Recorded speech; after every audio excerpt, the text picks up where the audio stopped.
Welcome back.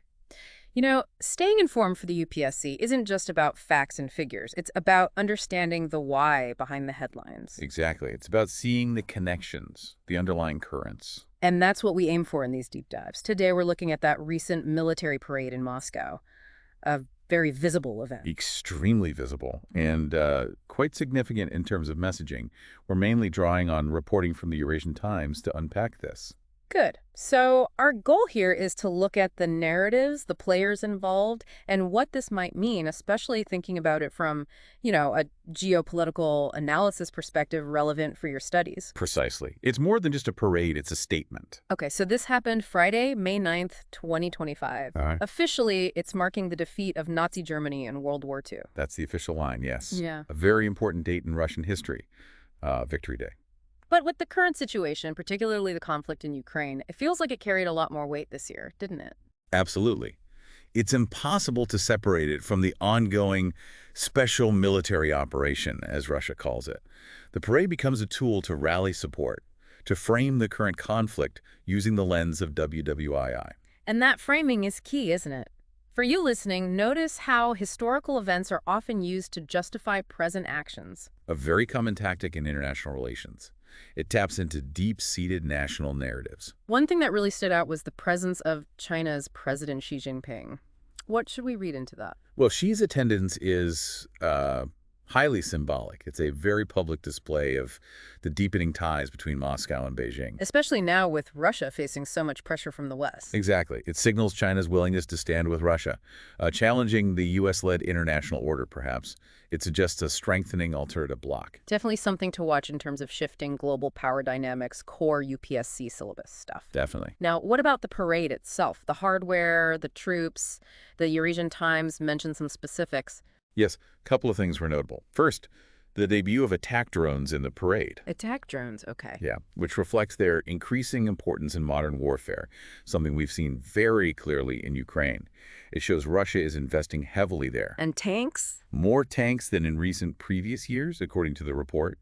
Perhaps a show of, well, conventional strength, maybe reassurance for the domestic audience. And there were troops who had actually served in Ukraine participating. That's right. Around 1,500 out of the 11,000 participants reportedly had experience in the Ukraine conflict. So a direct, visible link between the historical commemoration and the present war. A very deliberate connection being made there. Then there's Putin's speech. He drew some very direct lines, I gather. Oh, absolutely. He explicitly vowed victory in Ukraine, framing it as a continuation of the fight against Nazism, just like in WWII. Echoing that denazification narrative. Precisely. He claimed there was nationwide support for the operation and positioned Russia as this indestructible barrier against Nazism, Russophobia, and anti-Semitism. And highlighting Russia as the heir of the victors of World War II. Yes. Emphasizing the Soviet Union's role, its sacrifices. It's a powerful narrative domestically. It's interesting how that narrative is constructed.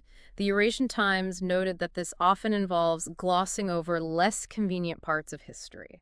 Like the Molotov-Ribbentrop Pact, the Soviet-Nazi pact before the war, that tends to get downplayed or omitted in this kind of patriotic narrative. Right. So for you analyzing this, remember that historical narratives used by states are often selective. Very selective. We saw that patriotic feeling mentioned too.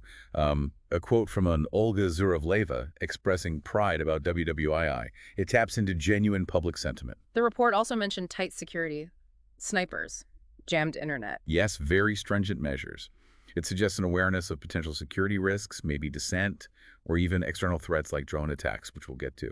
It shows the need for tight control. And the crowd's chanting, Russia, Russia! Indicating that the patriotic message does resonate with many present. Okay, let's shift to the broader Ukraine conflict context.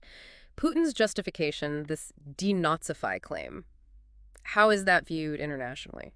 Overwhelmingly rejected. Kiev, the West, most independent experts see it as baseless propaganda, a pretext for aggression against a democratic country. And internally in Russia. Well, criticism of the war is banned, leading to censorship, and, as the report notes, hundreds of thousands leaving the country. It creates an echo chamber, reinforcing the official line. Understanding this information control is vital. How did Ukraine react to the May 9th parade in Moscow? Ukraine's view is starkly different. Officials said it had nothing to do with the victory over Nazism. and suggested those marching could be implicated in war crimes against A Ukrainians. complete opposition in perspective. Totally. It highlights the chasm between the two sides' understanding of history and the present conflict. And Ukraine took action around the time of the parade, didn't it? Drone attacks. Yes, significant actions. Drone attacks targeted Moscow in the days leading up, causing disruptions like airport closures. Hitting Moscow itself. And also Belgorod, a Russian region near the border. A drone reportedly hit the regional government building there, injuring 2 people. So Ukraine demonstrating its capability to strike back within Russia. Clearly sending that message, yes. Escalating the conflict in that sense. There's also mention of Putin declaring a 3-day halt to attacks. How did that play out? He did announce a pause, but Ukraine immediately accused Russia of violating it numerous times. So skepticism about its genuineness. Very much so. In active conflict, such unilateral declarations are often seen as tactical moves rather than real steps towards peace. You need to look past the rhetoric. Let's look at the international picture. The EU seemed to be showing strong support for Ukraine around this time. Yes, EU foreign ministers actually met in Lviv, inside Ukraine, a powerful symbol of solidarity. And a decision about a tribunal. A major step. The EU approved creating a special tribunal for the crime of aggression, aimed at holding Moscow accountable. So moving towards legal accountability for the invasion itself. Exactly. This is crucial for understanding the role of international law in conflict, another key area for you to focus on. We heard strong words from officials, too. Absolutely. People like Estonia's Kaja Kallas and Ukraine's Andriy Sybiga were very clear, condemning Russia, demanding accountability, stating impunity wouldn't be accepted. Sybiga calling Putin a criminal who belongs before a tribunal, even during the parade. Very strong language, rejecting the legitimacy projected by the Moscow event. And what about President Zelensky's announcement, a coalition of the willing? Yes, he mentioned gathering European states that might consider sending troops, but specifically for enforcing a potential ceasefire, not direct combat necessarily. That sounds like a potentially significant development. It is. It's still quite vague, but it suggests some European countries are considering deeper involvement, maybe if the situation stalemates or deteriorates, something to keep a very close eye on. We also saw Putin meeting other leaders around the parade. Maduro from Venezuela. Yes, he met with Nicolas Maduro beforehand, and apparently greeted North Korean commanders who allegedly assisted Russia near Kursk. And Chinese troops marched in the parade too, right after the talks with Xi? Correct. All these interactions with Venezuela, North Korea, China, they paint a picture of Russia actively cultivating ties outside the Western orbit. Building alliances, or at least partnerships, with countries often critical of the U.S. or Europe. It underscores that shift in global alignments we talked about earlier, Russia reinforcing its non-Western network. Okay, let's try to pull this all together. For someone preparing for the UPSC, what are the key takeaways from dissecting this Moscow parade in its context? Well, I think there are several critical points. First, how states use history selectively to justify actions and build domestic support. You saw that clearly here. Right, the WWII narrative. Second, the deepening Russia-China relationship and Russia's outreach to others like North Korea. This has major implications for global power structures. The shifting alignments. Third, the continued, very strong opposition from Ukraine and the EU, including steps towards legal accountability, like the tribunal. That determination for justice. Fourth, the potential for new forms of international involvement, like that coalition of the willing idea, however uncertain it still is. The evolving nature of support for Ukraine. And finally, perhaps most importantly, the need for you to critically analyze these different perspectives. Understand the narratives, who is promoting them, and why. See the links between history, domestic politics, and international relations.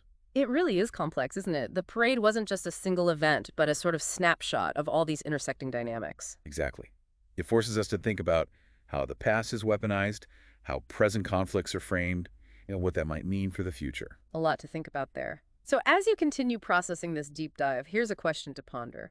How might the specific narratives and displays of power we saw during this Moscow parade actually influence the future path of the conflict and maybe international relations more broadly? That's the critical question, isn't it? How much impact does this kind of statecraft really have? Indeed. If you found this breakdown helpful for your UPSC preparation or just for understanding current affairs better, please do give us a like, subscribe for more deep dives, and maybe share your thoughts or questions in the comments. We appreciate the engagement. And just to reiterate, our main source for unpacking this event was the reporting by the Eurasian Times. Thanks for joining us.